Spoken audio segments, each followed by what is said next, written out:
चर्चित केस और जो बहुत महत्वपूर्ण केस भी थे। सबसे पहले जो केस नंबर जो नगड़ी का था, दलादली होती, जो हाल ही में हुआ था 15 अक्टूबर 2025 के आसपास, उसमें जो एक व्यक्ति हैं राधे श्याम साहू, उनके ऊपर 6 राउंड गोलियां बरसाई गई थी। उसमें जो 2 शूटर थे हमारे, जिसका नाम, एक का नाम था चंदन और अविनाश, उन दोनों को हम लोगों ने अरेस्ट कर लिया था और उनको न्यायिक हिरासत में भेज दिया गया था। पर इसका जो मेन षड्यंत्र रचा था, जिसने ये पूरा षड्यंत्र रचा था, जिसका नाम था अभिषेक कुमार उर्फ सूरज सिन्हा, उसकी गिरफ्तारी भी हम लोग के द्वारा कर दी गई है।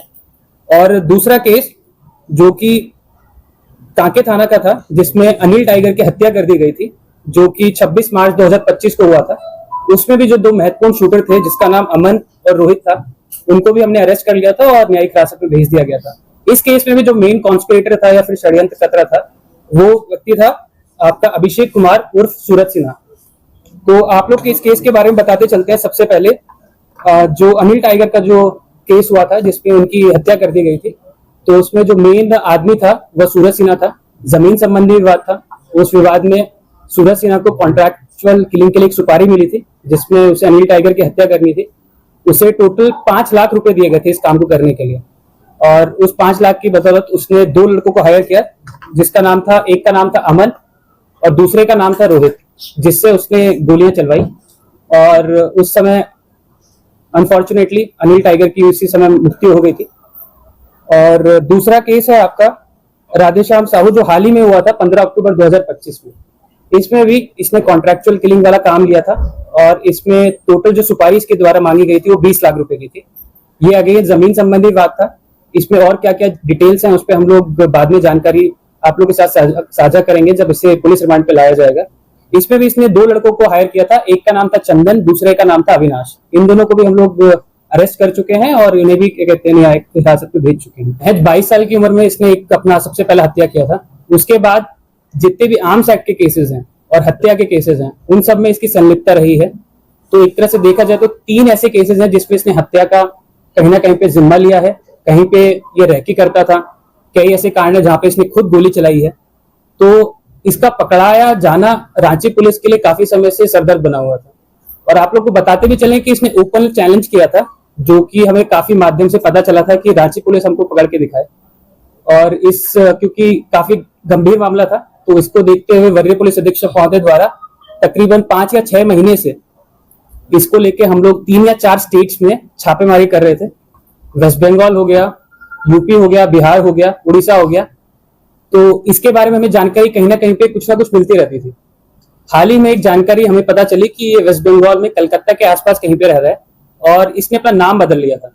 इसने जिस नाम से वहां पे रह रहा था, इसका नाम था राजीव कुमार, और ये पिछले 6 या 8 महीने से वहां पे रह रहा था और वहां के लोगों से घुल मिल गया था, और वहां पे छोटा मोटा काम करता था दुकान वगैरह का। और वहां पे किसी व्यक्ति को कोई आइडिया नहीं था कि ये आदमी है क्या।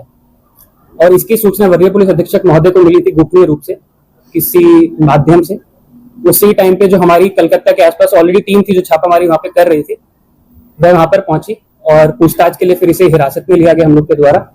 और जब हम लोगों ने गहनता से इससे पूछताछ की है, तो जितने भी अपराध इसके द्वारा किए गए हैं दोनों केसेस में, जो अनिल टाइगर की हत्या का मामला था उसमें भी, और दूसरा राधेश्याम साहू के ऊपर जो अभी गोली चलाई गई थी उसमें भी, इसने अपने जुर्म को स्वीकार किया है।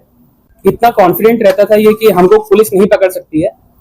इसका रीजन मेन ये था कि इसको लगता था कि हम फोन यूज नहीं करते हैं, और जितने भी प्रतिबंधित ऐप हैं, जैसे मान लीजिए जांगी ऐप है या फिर और कोई ऐप हो गया, उसका प्रयोग ये करता था। और ये खुद का फोन इस्तेमाल ना करके किसी भी राहगीर का फोन ले लेता था, उस पर कोई एप्लीकेशन इंस्टॉल करता था या उसे कॉन्फिडेंस में ले लेता था, और उसका फोन यूज करके किसी को भी डराना, धमकाना, कॉन्ट्रैक्चुअल किलिंग का काम ले लेना, इस तरीके से ऑपरेट करता था। और हम आप लोग को बताते चले कि जो दोनों केसेस है, हम लोग के पास में इनफ एविडेंस है, टेक्निकल एविडेंस भी है, फिजिकल एविडेंस भी है, और हम लोग इसको स्पीडी ट्रायल के लिए इस पे हम लोग पूरा पुश करेंगे और कड़ी से कड़ी इसको सजा दिलवाने का पूरा प्रयास करेंगे। इसके अलावा हम 24 घंटे के अंतराल में लिमिटेड पूछताछ इससे अभी तक कर पाए हैं। हम लोग का प्लान है कि इसे पुलिस रिमांड पे भी लिया जाए और इससे और पूछताछ की जाए कि इसके सहयोगी कौन है जो रांची में है या फिर आसपास जिला में है, जिन पर हमें निगरानी रखने की आवश्यकता है या फिर उन पर कार्रवाई करने की आवश्यकता है। रांची का ही है, हरमू रोड के पास में इसका घर है। और वैसे इसके परिवार से हम लोगों ने उस तरीके से पूछताछ नहीं की है, वो भी हम लोग करेंगे। और परिवार के भी किसी व्यक्ति का अगर किसी भी रूप में कहीं पे इन्वॉल्वमेंट आता है तो उस पर भी हम लोग कार्रवाई करेंगे। देखिए, वो सारे सबूत हमारे पास में हैं। जैसे अनिल टाइगर वाले केस में जो कॉन्ट्रेक्चुअल किलिंग के लिए से जो दिया गया था, देवव्रत नाथ सहदेव एक व्यक्ति हैं जिनके द्वारा इसे 5 लाख रुपए दिए गए थे। और जो हाल वाला मामला है राधेश्याम साहू वाला, उसमें हम लोग इससे इतना गहनता से पूछताछ अभी नहीं कर पाए हैं, बट जैसे मैंने आपको बताया कि हम लोग इसे पुलिस रिमांड पे लेंगे और उसके बाद इस बिंदु पर भी हम आप लोग के साथ जो इन्फॉर्मेशन हमारे पास में आएगी वो साझा करेंगे। सर, कोलकाता में रहकर नेक्सस चला रहा था क्या? देखिए, हाँ, कोलकाता में रहकर भी एक्टिव था, पर हमेशा ये अलिबाई ले लेता था कि हम जहाँ पे घटना हो रही है वहां पे उस घटना स्थल पर नहीं है। पर जैसे फिर से मैं आपको बता रहा हूँ कि जो भी प्रतिबंधित ऐप है उनका इस्तेमाल ये करता था। और जांगी हो गया या फिर इंस्टाग्राम हो गया, उनको भी यूज करता था। इंस्टाग्राम के मैसेजेस मैसेंजर पे जाके लोगों से कॉन्ट्रैक्ट करना। जैसे जो हाल ही में जो घटना हुई है जिसमें अमन और ये चंदन और अविनाश के द्वारा जो फायरिंग की गई थी, इसकी जंगी पे ही बात हुई थी इन दोनों व्यक्तियों से। और इसका अभी भी कहना यही है कि हम घटनास्थल पर नहीं थे तो हमारा इन्वॉल्वमेंट नहीं है। परंतु इसके अलावा हमारे पास में टेक्निकल एविडेंसेस हैं जिससे हम प्रूव कर सकते हैं कोर्ट में भी कि ये किसी न किसी रूप में इस घटना में इन्वॉल्व है।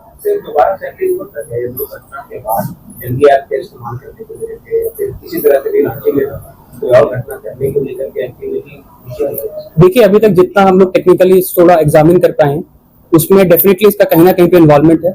और अगर ये पकड़ाया नहीं जाता तो कोई भी अप्रिय घटना सिर्फ रांची जिला ही नहीं, सीमावर्ती जिलाओं में भी कहीं पे भी कर सकता है।